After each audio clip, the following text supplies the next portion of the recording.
Right guys and girls, Mark Crossfield here. Thanks for the question from this watcher or subscriber. Hopefully a subscriber. If you're not subscribed, hopefully you'll subscribe after this, because I'm going to answer your question. And if you've got questions about compares of clubs, hit those comments up down below. I'm here, I'll compare them and see if we can find out the answers that you need to help you make the best choices. So Titleist T200, the Mizuno Pro 225s and the P790 from TaylorMade. Should we see what they're all about?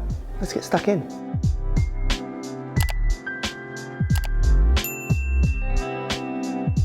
So down by the ball, we've got three very good looking irons. One stands out and two are very similar in their top line, so how they sit in that kind of gaming position. So T200 is definitely thinner than the other two on the top line. So appearance wise, this is looking more like the old T100, looks a bit more like a blade. The other two are right in that medium bracket of looking really nice, but not as slender as a bladed club. These two are identical in their thickness. The TaylorMade does have this off-chromed white satin, I don't know what they actually call it, I'm sure it'll be on the website, finish, which I like, but it makes it just slightly different to the other two, which are more chromed. Blade lengths of all three very, very similar. And then one other standout thing, I always think Titleist score lines stand out when you put them down. I don't know what it is they do to them that just make them kind of pop a little bit more, but very, very similar apart from slightly more slender in the Titleist. Mizuno Pro 225 to kick us off. Down by the ball, looks great next to no offset, nice lines in the blade and the top line and how it joins in the neck. Sounds nice, sounds good, sounds Mizuno-ish, so not quite as Mizuno as kind of Mizuno lovely as all the Pro range, because this one being like at the end of the Pro range away from the blade. But it does make a nice sound. It feels really solid and it does look as good as anything down by the ball. I do love the way they join the neck to the head on the Mizunos. They're always so clean, no kind of big kinks or knuckles in this area, just looks smooth. Yeah, it just feels great, like really good. TaylorMade P790 next. Also looks fantastic down by the ball. It definitely has this slightly off chrome finish, which I think looks really good. And if we were giving most improved awards out, and I know I've said this before, you could probably say it's not most improved anymore as much because they've been doing this kind of iron for a while. But this compared to older TaylorMade irons, all the P series is just so much better and moved on and more refined and pretty in their shape. Mizuno and Titleist probably can't win that award because they've been doing that with their irons from the day dot almost. So most improved for TaylorMade, they've definitely caught up to the gang in looks. Feels good, feels solid. To be fair, it feels very similar to that Mizuno. As you can imagine, these are going to be close. We're going to get very close numbers and deliveries on these, which you'd expect, because they're basically the same agenda and filling the same brief almost. So it's no surprise they're going to be really, really close. Sometimes it's interesting to see what the subtle differences are. And then obviously you can compare my opinions of differences to to what you feel when you get fit for them.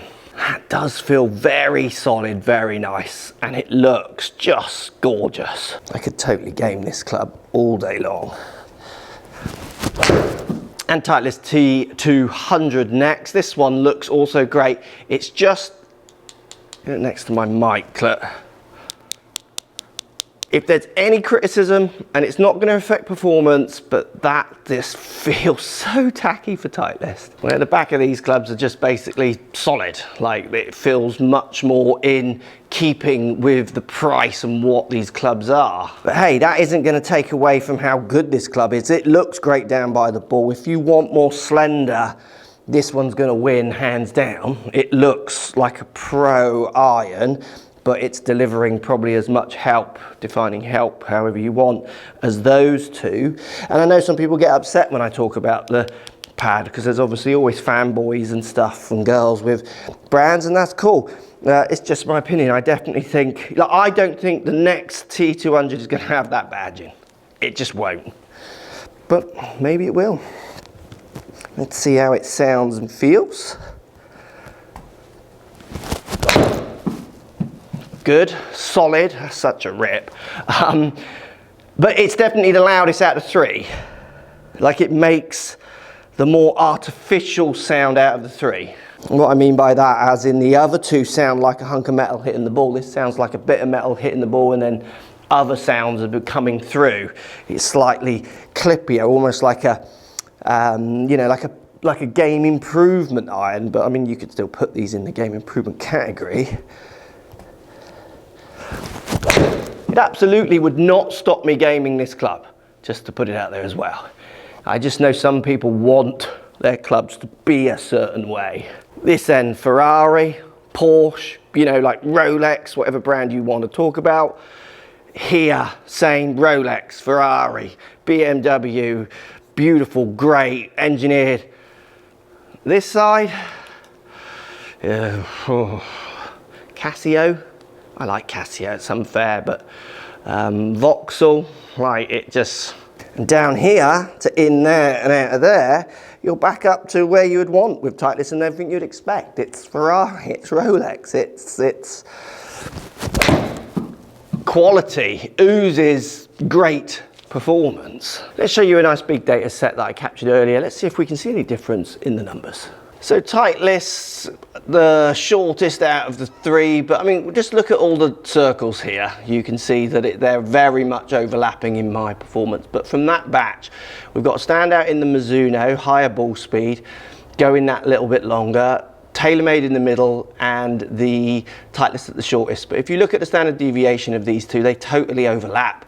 It's going to be my performance and strikes and just needing to hit more balls to let that data really settle. But I see those 2 as very similar. The Mizuno definitely is going that little bit further, and the reason that one's going that bit further, 7 TaylorMade, 7 Titleist, 6 in the Mizuno. That's just purely on what I'm sent and getting clubs at the minute, because the way the world is definitely a little bit more complicated. But some people worry about this. No, I don't worry about this. So I know where my 6 should go in relationship to my 7. So I can see that the TaylorMade on that one is maybe pushing a fraction further, but it's a quarter of a club that they would blend. But again, I would never blend across brands like this. Spinning very similar, launching a bit lower with the lower lofted club, getting more ball speed because of the lower lofted club. And remember as well, even in your set that you want crossovers like this because you want your irons to blend. I mean, they're 3 clubs doing exactly as I would expect there. TaylorMade does feel really, really nice. So we're going to do a little game to finish. I see them as very close. I think standout at the moment for me, TaylorMade looks great. Mizuno, I'm just a bit of a fanboy, so I'm often going to gravitate towards that. But obviously Titleist make fantastic clubs as well. Like I say, they're going to be really, really close. It would be, I wouldn't lose any sleep over any of these ones. But I'm going to do a game now where we use that blending of distance in my practice, and it's something that you should think about doing when you're testing clubs as well. Nearest the pin, who's going to win? TaylorMade to kick us off. We're 184, so we're at top end of the 7, and I'm going to have to take a bit off the 6 in theory. This is a very small target and requires accuracy. That's a good shot with a TaylorMade. Kick left. Oh, it just catches. So close to being really good. That is 25 foot away from 184, so I would take it. I'd probably not up and down that one, unfortunately, but that's a different problem. That feels lovely. 25 foot Mizuno, so I'm coming down the handle. I'm going to play a slightly different feel of shot. Oh, I've not cut it. I've hit it in the water. Oh, that's good for distance as well. I will have another go at that because it's hard to put that on Mizuno, isn't it? Same ideas, just going to try and control delivery a little better. There we go. Nice little feather fade. Look, took a bit of speed off. Have I taken enough off? Yeah, sit now. Coming in a bit lower. And this is how I play. Oh, stop. That's probably the same to a bit closer. Yeah, 16 foot. It took 2 goes, but you know, I would be warmed up a little better at my shot shaping before I played if I was actually playing here in a tournament.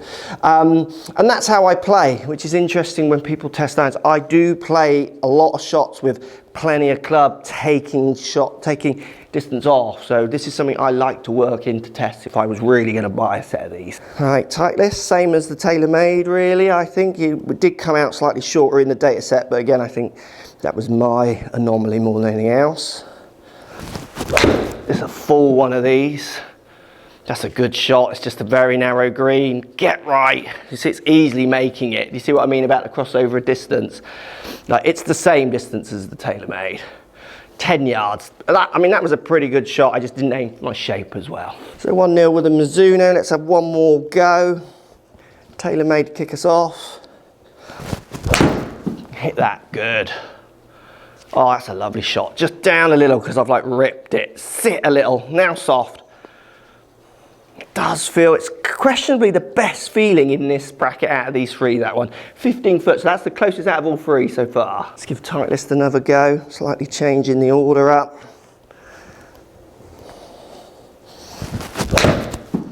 Aimed out for my shape. Unfortunately, I didn't quite shape it enough, but that's gonna hit the green. That's gonna be closer. Sit now. Stop! Oh, roll me off, stop. 17 foot, but again, that was a really good shot. The Titleist feels a fraction clippier for whatever that means to you. Obviously, if I had the 7 in the Mizuno, again, I think we would just be in the same shot, but I'm going to manufacture the 6. Nice little pushy cut. Like, I play golf like this. Just a little pat, pat. Sit down. Again, nice shot, just coming in that bit lower. I mean, in this situation, I probably would hit an hard 7 to get it to land. That one, 19 foot. So you can see between those three how close they all are. Thanks for the question. Hope that gives you some ideas. You're seeing thinner lines out of the Titleist. I'm not a fan of the pad at the back, and it's the slightly louder, clippier sound. I use clubs with that sound, so like that, I'm not afraid to play clubs with that. It's just if you're comparing these three, that's something, when the numbers are so close, that clippier sound wouldn't sell it to me. I would probably go with one of those two. That's just what I want. But I use clippier sounding irons that have a different agenda to these, so I ignore that sound and play what I want. So again, it's up to you. I think the TaylorMade looks great in the brushed finish, looks really good. Obviously the TaylorMade shouts about tech a lot, but none of that plays through in this, in my opinion. Again, you go and test. And then Mizuno, well, it's Mizuno irons, isn't it? Like, Mizuno irons are just consistently good. Tough one to pick. Hopefully that gives you some ideas. Thanks for the question. As always, hit the subscribe button if you like what we're doing here, and hit the thumbs up button if you want to see more compares. For the users, let me know what you want me to compare and I'll get my hands on it and we'll give you some opinions. Thanks for watching.